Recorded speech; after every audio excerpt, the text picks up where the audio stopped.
Hello guys, welcome to কৌস্তবের আড্ডা clips. বড় podcast শর্টে দেখতে হলে ডেফিনেটলি কৌস্তবের আড্ডা ক্লিপসটাকে সাবস্ক্রাইব করুন এবং আপনার বন্ধুবান্ধব সকল পরিবারের সদস্যের সাথে শেয়ার করে দিন।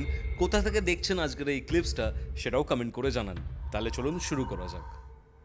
তো বেসিক্যালি তুই আমাকে আজকে তোর লাইফের এমন একটা এক্সপিরিয়েন্সের ঘটনা শেয়ার করতে চলেছিস যেখানে তুই নিজে ডাইরেক্টলি এবং অ্যাক্টিভলি হয়তো ইনভলভ। সেই ঘটনাটা আমাদের খুব কাছের লোকালিটিতে ঘটেছিল এবং সেই ঘটনাটার ব্যাপারে আমি আগে তোর থেকে জানতে চাই কি হয়েছিল দীপাঞ্জনা। দেখ, ঘটনাটা অ্যাকচুয়ালি আগরপাড়ারই ঘটনা এবং আগরপাড়ার সঙ্গে তোর একটা খুব কানেকশন আছে। একদম, আমার ফার্স্ট কল রেকর্ডিং যেটা ছিল সেটা আগরপাড়ার একটা হন্টেড হাউসের উপর কেন্দ্র করেছিল। তো এই ঘটনাটাও আগরপাড়ারই ঘটনা। অ্যাকচুয়ালি আমার একজন বন্ধুর সাথে বন্ধুর বাড়িতে ঘটা একটা ঘটনা। অ্যাকচুয়ালি আমরা তখন পড়তাম ক্লাস 12-এ, ঠিক আছে।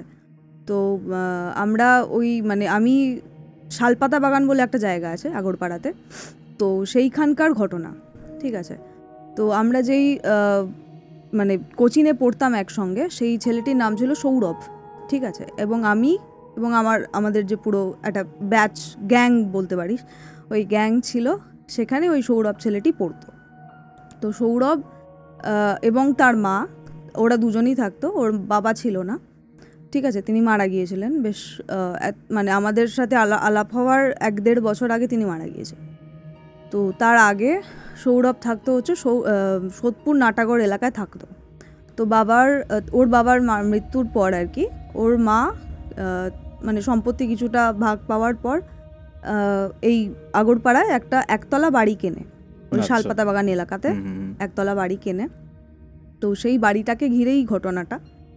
তো যখনকার ঘটনা, তখন ওই একতলা বাড়িটা কেনার 1 থেকে 1.5 মাস কেটেছে, ঠিক আছে।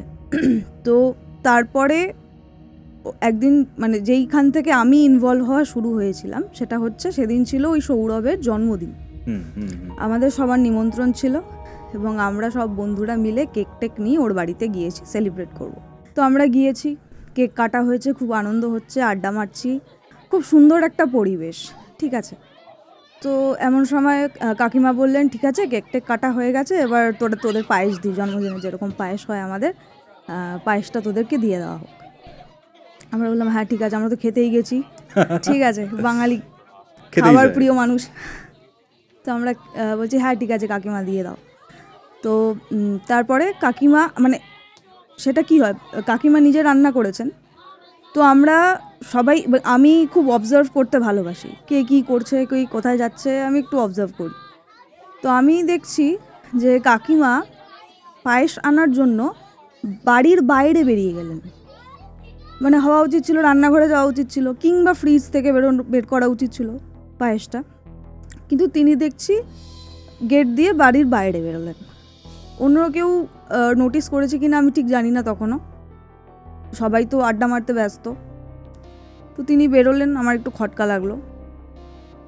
তারপর দেখলাম কাকিমা পাশের বাড়ি থেকে একটা বড় সসপ্যানে করে পায়েস নিয়ে আসছেন এবং পাশের বাড়ি একটি দিদি, তিনিও কাকিমার সাথে এলেন। তো প্রথম খটকাটা ওটাই লেগেছিল। তারপর পাশের বাড়ি থেকে কেন আনছে, যেখানে কাকিমা বলছে যে আমি পায়েস করেছি তোদের সবার জন্য, এটা বলছে। তো আমার একটু ডাউট হয়েছিল, তো তখন তো ডাইরেক্ট জিজ্ঞেস করা যায় না। তো সেটা হলো, পায়েসের ব্যাপারটা গেল। তারপরে হলো এবার মেইন খাওয়া দাওয়া, যেটা লুচি আলুর দম সব খাওয়া দাওয়া হবে। আমি দেখছি সেই জিনিসটাও পাশের বাড়ি থেকে আনছে। ওকে, ঠিক আছে। এবার হতে পারে একা কাকিমা নিজে রান্না করতে পারেননি এতগুলো রান্নাবান্না, হয়তো পাশের বাড়ির যেই দিদিটির কথা আমি বলছি তিনিও হেল্প করেছে এবং রান্নাবান্না তাদের বাড়িতে। ওদের বাড়ির যে বাথরুম রয়েছে, আসল যে ঘটনা এবং যে ভৌতিক উৎস, সেটা ওই বাথরুমটাকেই ঘিরেই। বাড়ির বাথরুমটার বর্ণনাটা আমি একটু দিয়ে রাখি। প্রথম কথা হচ্ছে, এটা আমি যদিও পরে জেনেছিলাম, বাথরুমটার অবস্থান হচ্ছে বাড়ির ঈশান কোণে বাথরুম। এটা একটা বড় বাস্তু দোষ। এখন আমরা জানি, তখন তো আমরা ছোট ছিলাম, আমরা বাস্তু কি সেটাই জানতাম না। তো ঈশান কোণে বাথরুমটা ছিল এবং বাথরুমের একটা অদ্ভুত বিশেষত্ব, যেটা আমি এর আগে কখনো দেখিনি, সেটা হচ্ছে বাথরুমে পাশাপাশি দুটো কুয়ো ছিল। দুটো কুয়ো পাশাপাশি? দুটো কুয়ো পাশাপাশি। বাথরুমে পুরোনো বাড়িতে অনেকেরই কুয়ো থাকে, এটা খুব কমন। মানে বেশ বড় বাথরুম? বেশ বড় বাথরুম, পুরোনো দিনের বাড়ি তো, বেশ বড় বাথরুম, পাশাপাশি দুটো কুয়ো, এরকম আমি কোথাও কখনো দেখিনি। তো এই কুয়োটা নিয়েই যত মানে গণ্ডগোলের উৎস আর কি। মানে বেশ অনেকক্ষণ হয়ে গেছে, হওয়ার পর খাওয়া দাওয়াও আমাদের কমপ্লিট হয়ে গেছে। তো একটি মেয়ে আমাদেরই ওই গ্রুপের, সে গেছে ওয়াশরুমে যাওয়ার পর ও বেশ খানিকক্ষণ ওয়াশরুমে ও ইউজ করার পর ও চিৎকার করে উঠেছে। চিৎকার করে উঠেছে। এবার আমরা ভেবেছি কিছু একটা দেখেছে মানে কি, একটা মেয়ে বাথরুমে গিয়ে চিৎকার করে উঠেছে, আমরা ভেবেছি আরশোলা দেখেছে, ও চিৎকার করেছে, কারণ একটু ভীতু টাইপের মেয়ে ছিল। তো আমরা বললাম কী রে, কী হয়েছে করে আমরা গেছি। তো বলছে কুয়োতে না কিছু একটা আছে।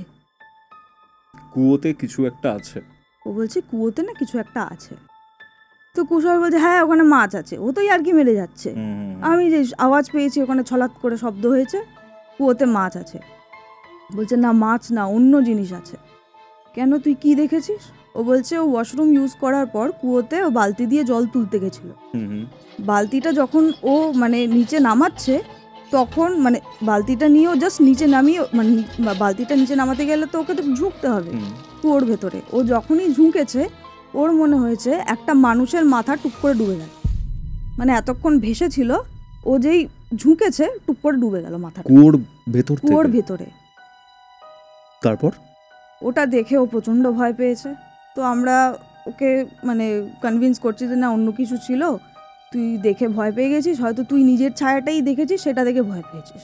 বলছে না আমার ছায়া তো পড়েছিলই, আমার ছায়ার পাশাপাশি একটা মানে আলাদা মাথা আমি দেখেছি যেটা ডুবে গেছিল। তো আমার মনে হলো যে কিছু একটা সমস্যা আছে, কিন্তু তখন আমি জিজ্ঞেস করিনি কিছু।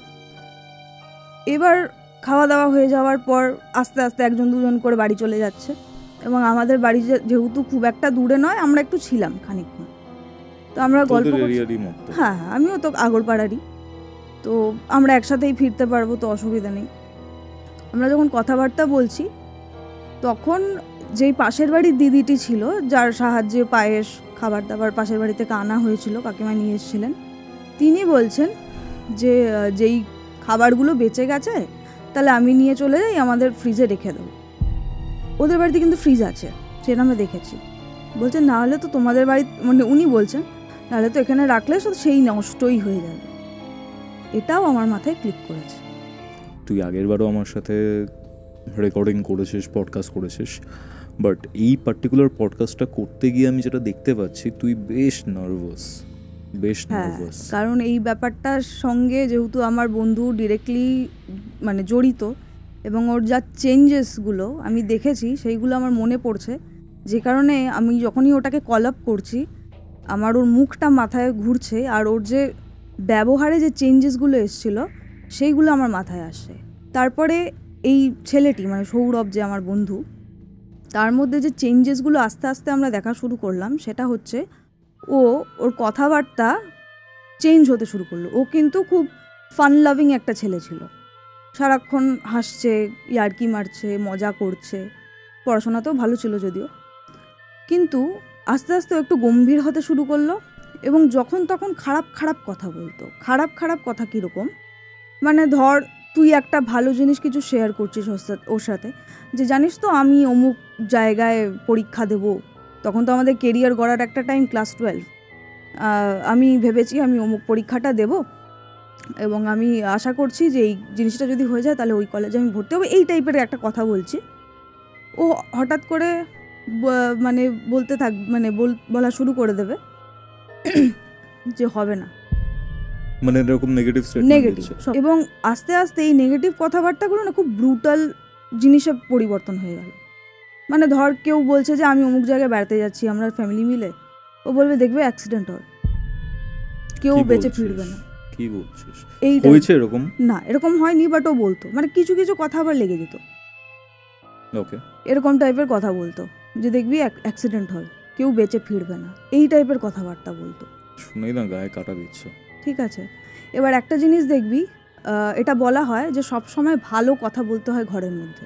একদম ম্যানিফেস্টেশন। ম্যানিফেস্টেশন। তুই যত ভালো কথা বলবি, পজিটিভ কথা বলবি, তোর বাড়ির অরা যেটা, বাড়ির যে ভাইব্রেশনটা, সেটা সবসময় পজিটিভ থাকবে। তুই যত খারাপ কথা বলবি, যত নেগেটিভ জিনিস আলোচনা করবি, ভাববি, সেই মানে বাড়ির ভাইবটাও খুব বেশি নেগেটিভ হতে শুরু করবে, এবং তোর স্বভাব চরিত্রের মধ্যেও সেটা চেঞ্জেস আসবে, যেটা ওর বাড়িতেও হচ্ছিল।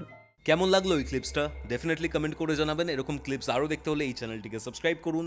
আর হ্যাঁ, পুরো পডকাস্টের লিঙ্ক আপনারা ডেসক্রিপশন বক্সে পেয়ে যাবেন, সেটাও চেক আউট করতে পারেন। কৌস্তবের আড্ডা ক্লিপসের এরকম আরও 2টি এপিসোড দেখতে আপনার মোবাইল স্ক্রিনে আসা ডান দিকের অথবা বাঁ দিকের বক্সে ক্লিক করুন।